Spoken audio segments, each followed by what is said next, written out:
Auzubillahiminash-shaytanir-rajim. Bismillahir-Rahmanir-Rahim.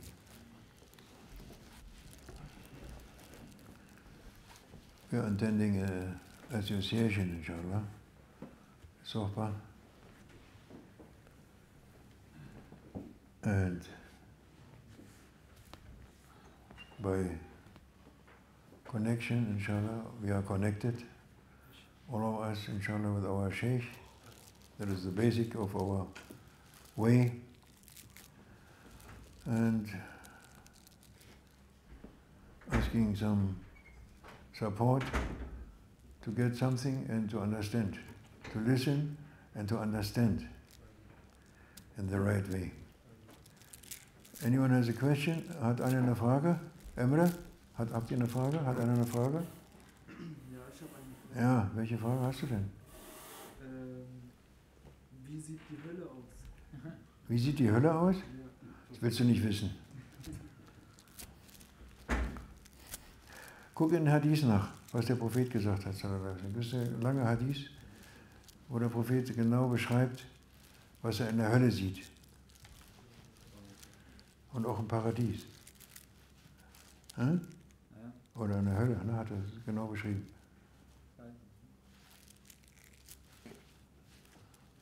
Guck danach.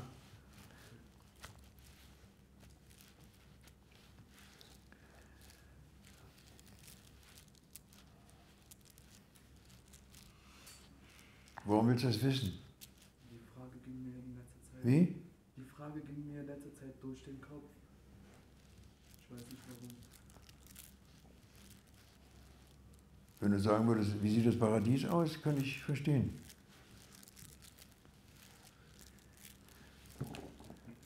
Und das kannst du es nicht beschreiben eigentlich. Oder? Kannst du das Paradies beschreiben? Ja, du kannst eine Beschreibung machen. Aber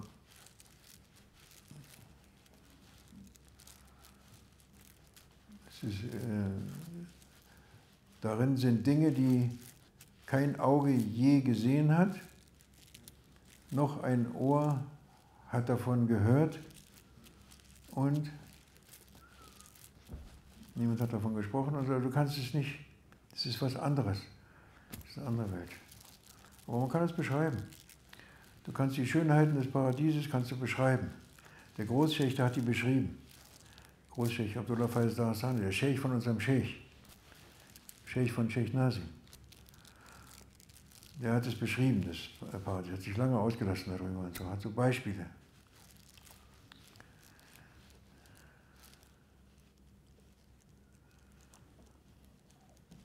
Aus denen geht hervor, aus diesen Beschreibungen, dass du es nicht über eine Vorstellung hinaus kannst du es nicht erfassen. Also praktisch gar nicht eigentlich. Außer du bist da. Zum Beispiel eine Olive. Ja, das Essen einer Olive im Paradies. Du isst eine Olive. Wenn du hier eine Olive isst, kann gut schmecken. Ein bisschen bitter, ein bisschen salzig. Die Türken machen es sehr gut. Das sind die Besten, die schwarzen, trockenen Oliven und so weiter. Jeder hat seine Methode. Wenn du im Paradies eine Olive isst, dann ist in dieser Olive alle Geschmäcker, die es auf dieser Erde gibt. Alle Geschmäcker. Alle. Auf der ganzen Welt. Von allen Ländern die Besten. Und davon die Besten der Besten. Ja, die Sultane, die haben jeden Tag 250 verschiedene Speisen. Konnten sie auswählen. 250 verschiedene. Ne? Osmanen. Ja. Ja, alles von der ganzen Welt, die besten Geschmäcker von allem, was überhaupt möglich ist, von Früchten, Essen, gekocht, nicht gekocht. Alles, was man sich vorstellen kann. Alles superlativ, davon das Beste. Alles zusammen in dieser Olive.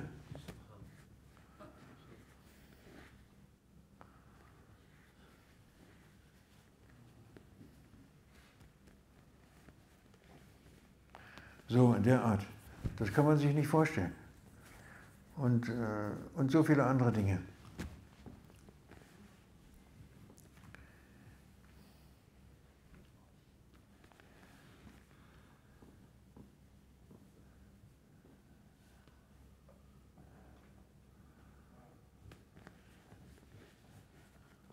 Wie war das mit den Huris? Wie war das? Wenn du die... Wenn du die hörst. Wie? Wenn du die hörst. Wie bitte? Wenn du die hörst, oder nicht? Wenn du die hörst.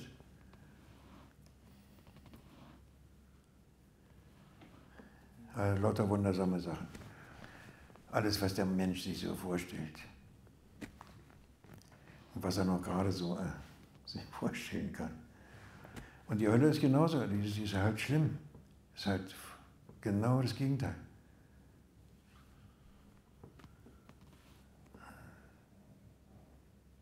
Und die Beschreibungen, die da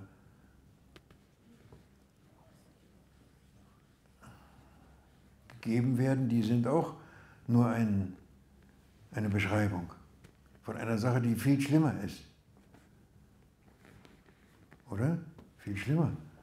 Viel schlimmer, wenn man da ist. Du versuchst, kommst an die Grenzen deines Verstandes, um etwas dir vorzustellen, wie das sein kann, kommst an die Grenze mit deinen Vorstellungen. Das macht dich schon total fertig. Jetzt ist aber die Wahrheit noch viel schlimmer.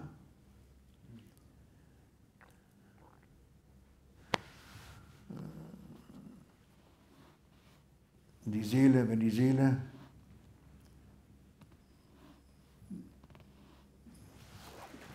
dann aus diesem Körper rauskommt und dann die Wahrheit sieht, wie die Wahrheit sich verhält, wie das mit Allah subhanahu wa ta'ala, Existenz und wie das mit den Geschöpfen und dem Schöpfer und dem Geschöpfen, wenn er die Wahrheit sieht,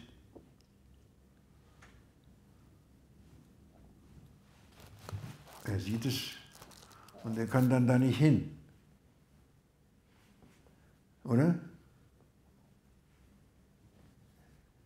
Ich meine, eine größere Qual gibt es wahrscheinlich nicht, oder? Du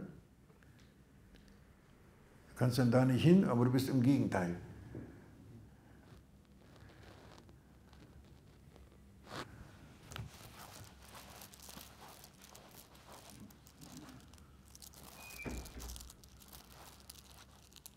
Endlose Qual, das heißt ja auch endlose Qual.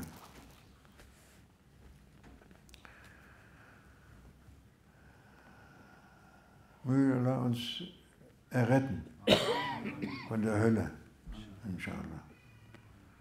Und durch die Baraka von seinen geliebten Freunden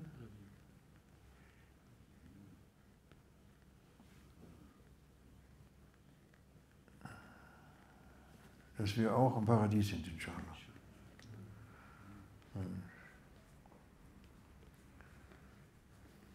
Das ist unsere Hoffnung. Deine Hoffnung ist, wenn du stirbst oder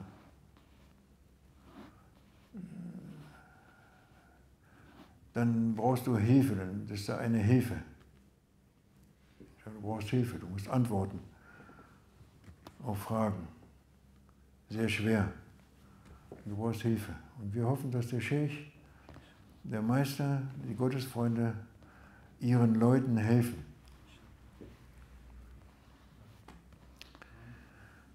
Weil das heißt, dass sie nicht nur in diesem Leben einem helfen, sondern auch noch im jenseitigen. Fi dunya wal akhirah.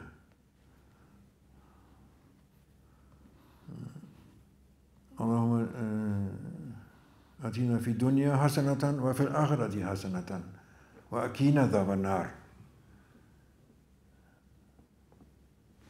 Hier mit den Aulias und drüben mit den Aulias. Weil Hasanat heißt Sadiqin, hat er gesagt. Jafar Sadiq.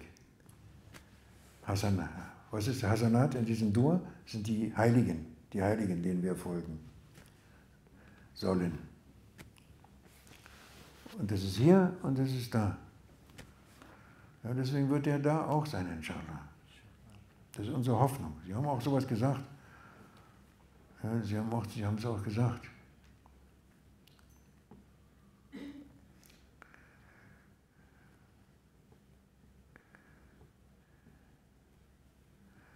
Es ist, weil Im Koran steht 1000-mal, dass wir Allah treffen. Allah subhanahu wa ta'ala. Oder? Lika. Allah sehen, Allah treffen. Zurück zu deinem Herrn. Du triffst wieder deinen Herrn, wo du herkommst. Du triffst ihn wieder. Es gibt Abrechnung. Es gibt Abrechnung, kann man nicht sagen, das ist ein schlechtes Wort. Aber jetzt treffen.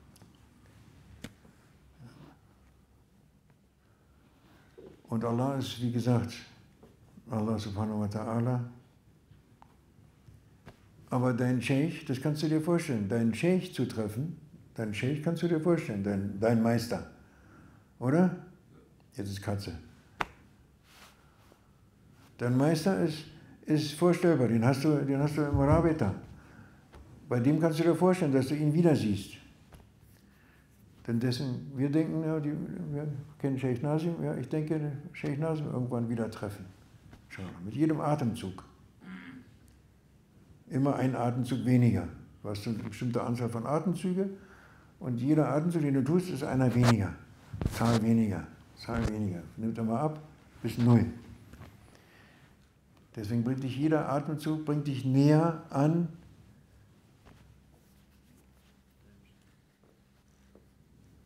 das Treffen mit deinem Scheikh, kannst du erstmal sagen. Ja, weil das ist dir vertraut. Natürlich ist es das Treffen mit Rasulullah sallallahu alaihi wasallam letztendlich und das Treffen mit Allah.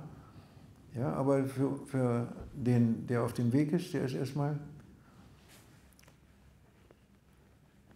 für den gilt immer noch die Tariqat-Regel, oder wie sagt man Regel, Fanabi Sheikh. Kennst du das, Emre? Fanabi Sheikh? Nee? Du musst sterben in deinem Scheikh. In Tariqat heißt es immer Fanabi Sheikh, Fanabi Rasul, Fanabi Allah. Vergehen, entwerden. Das deutsche Wort ist entwerden. Entwerden in deinem Scheikh, entwerden in dem Propheten, entwerden in Allah. Schönes Wort. Entwerden. Entwerden heißt, du bist nicht. Du bist nicht. Entwerden, du bist entworden. Da ist nicht mehr, kann ich nicht mehr sagen, der ist. Er ist entworden. Ja, Fana. Und davor kommt noch Fana bi Ikhwan. Sagen die dann. Fana bi Nes auch. Ja. Deswegen ist es notwendig, oh Brüder und Schwestern, Islam und außerhalb Islam, egal wie ihr euch nennt, es ist wichtig, einen Scheikh zu haben und mit dem Scheikh zu gehen. Und Shaitan hat geschafft, von den Muslimen wegzunehmen die Tariqat. Die Essenz vom Islam, das Herz vom Islam, was zusammengehört, es gehört zusammen, es ist eine Sache, Islam und Tariqat ist eine Sache, nicht zwei. Hat Shaitan geschafft, zu trennen. Er ist der Trenner, Meistertrenner. Das gehört zusammen und die Muslime haben es vergessen. Tariqat. Den Scheikh, den Heiligen, den Menschen, das Beispiel, das lebendige Beispiel. Muss man finden, inshallah.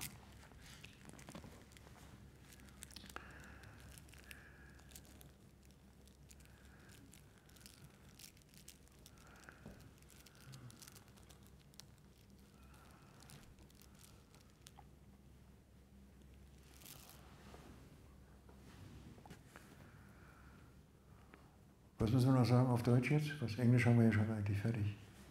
Was ist noch auf Deutsch? Das ist auf Englisch. Wie? Du hast jetzt nur Deutsch gesprochen. Die ganze Zeit nur? Kommt durch Emre. Ich habe Englisch angefangen, aber habe den Deutsch heute gemacht. Englisch war vor. Wie? Vor dem Dhikr war Englisch. Yes. Okay, Bismillah. Assalamu alaikum. Ela Saida.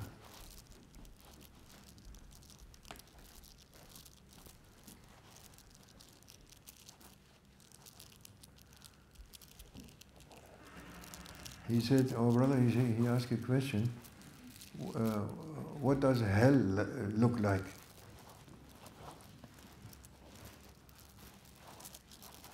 And we are saying there's a description from Prophet sallallahu alaihi wasallam in the hadith where he describes hell. Some of hell he describes sallallahu alaihi wasallam, and also he describes paradise, and it is also described in Holy Quran. Also, paradise and hell, there's a description. But it is difficult to describe.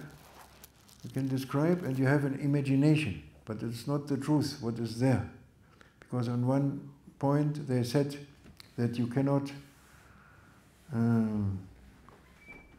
there is something in the paradise which no eye ever saw and no ear was hearing and no tongue can speak about. Means there's a different truth, it's a different thing. You can imagine, but it's beyond your mind. You have to enter by your heart, by your soul, with your soul, for experience. So you cannot describe. But there was description, and sometimes, and also Grand Sheikh Abdullah Faiz Hassan, he described it. He described the paradise mainly. Paradise. Description of paradise, that there was beautiful things. Like one olive, you eat one olive in paradise. When you eat it here, it is bitter or salty. You have one taste, it's okay. But when you eat one olive in paradise, a paradise olive has all best tastes from all imaginable meals and cookings and fruits and eatings and everything to eat, the best, the very, very best from every kind, top, all this together is in one olive. And you have that taste for 40 days. And no need for any other thing. And like this, they describe, and in reality it's much more, and you cannot. And hell also is very difficult, and also you can describe, but you cannot. You don't know how it is. It is much harder than. Paradise is more beautiful than you can describe. Hell more difficult than you can describe. Because the soul is realizing its loss, its chance. There's a chance to be there in this lovely, never-ending loveliness. And it can't reach. It's impossible to reach. It has to go to hell, to the other side. This consciousness is a real suffering, I think. It must be very terrible. You cannot imagine. You cannot imagine. You can describe something, but you cannot imagine. We have hope. We are hoping not to be in hell, inshallah, but to be in paradise or in the mercy of our Sheikh, awliyas, the intimate and beloved friends of Allah Almighty. Through them, through our attachment to them, through our love to them, that they are waiting for us when we pass away. What they also said, they said something like this, that they are there when a murid passes away from this world, then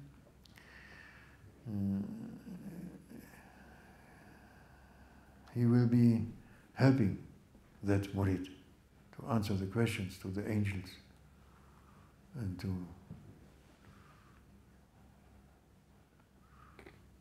because your Sheikh is for this life and the next life. That is clear from the dua what we're making.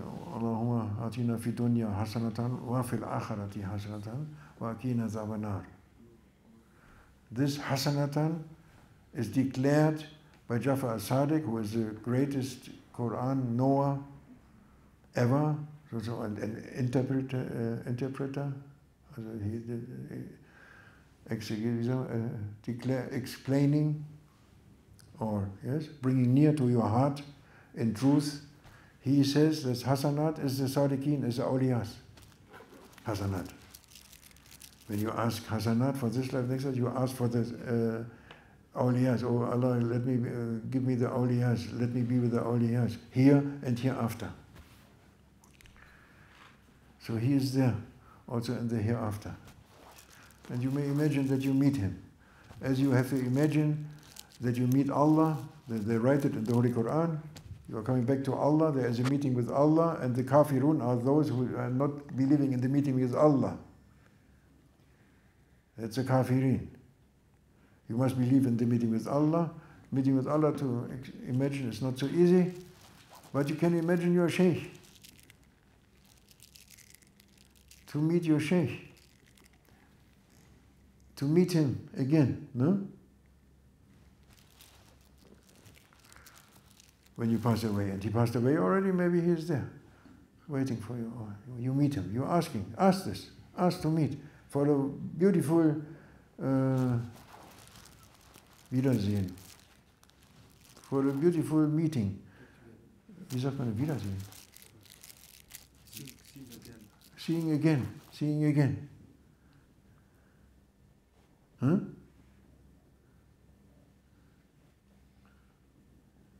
You wait for this, no? Yes.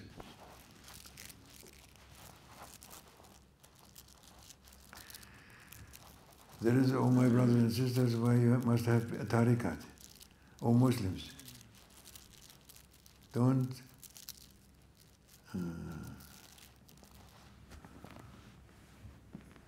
follow shaitan, and don't follow ignorant people.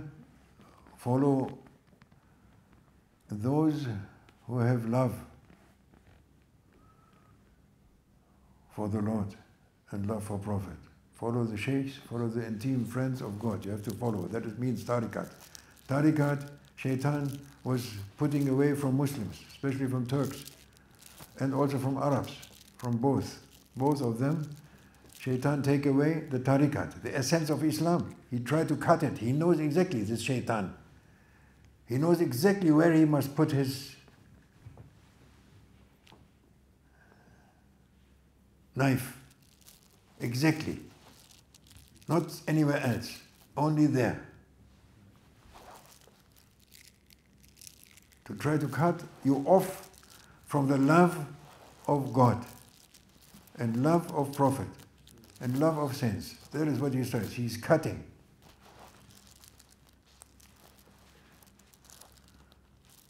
He doesn't know, he doesn't want anything else, only this. And you are listening.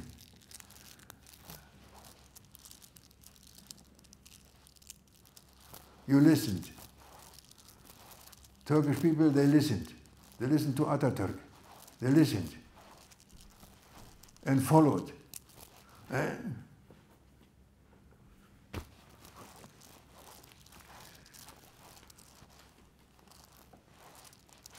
Then the Sheikh coming and saying, this is not right what you are doing. Sheikh Nazim. He was a great one, the greatest one maybe. He shouted to the Turks. And he and so many Turkish brothers and sisters, he pulled them out of this dirty dunya stuff. But many people, they are following this tariqat way, adab tariqat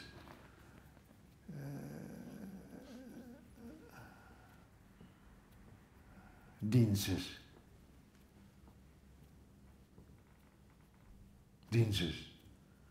Deen is Islam, Iman und Ihsan. Deen. From Jibril höchstpersönlich, bringing Islam, Iman, Ihsan. O Muslims, this is your deen, this is your belief, this is your religion. 3, not only 1. Not only Islam. No. Iman and Ihsan. No? Mustafa? You have to do it. It's your fard. It's fard. You are obliged. You cannot say, vielleicht, mal sehen, wer sagt das? No, you cannot say. You have to do it. It's not very clear. This is a belief, this is a proof of what we are saying. This.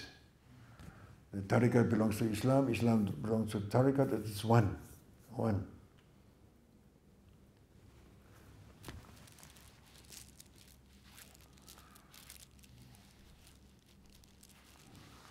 May Allah help us, inshallah, to be with Sadiqeen in this world, next world. Interesting question from Emre, mashallah. I don't know if he's happy with our answer, but ومن الله توفيق بحرمة الفاتحة. آمين. تقبل الله. الله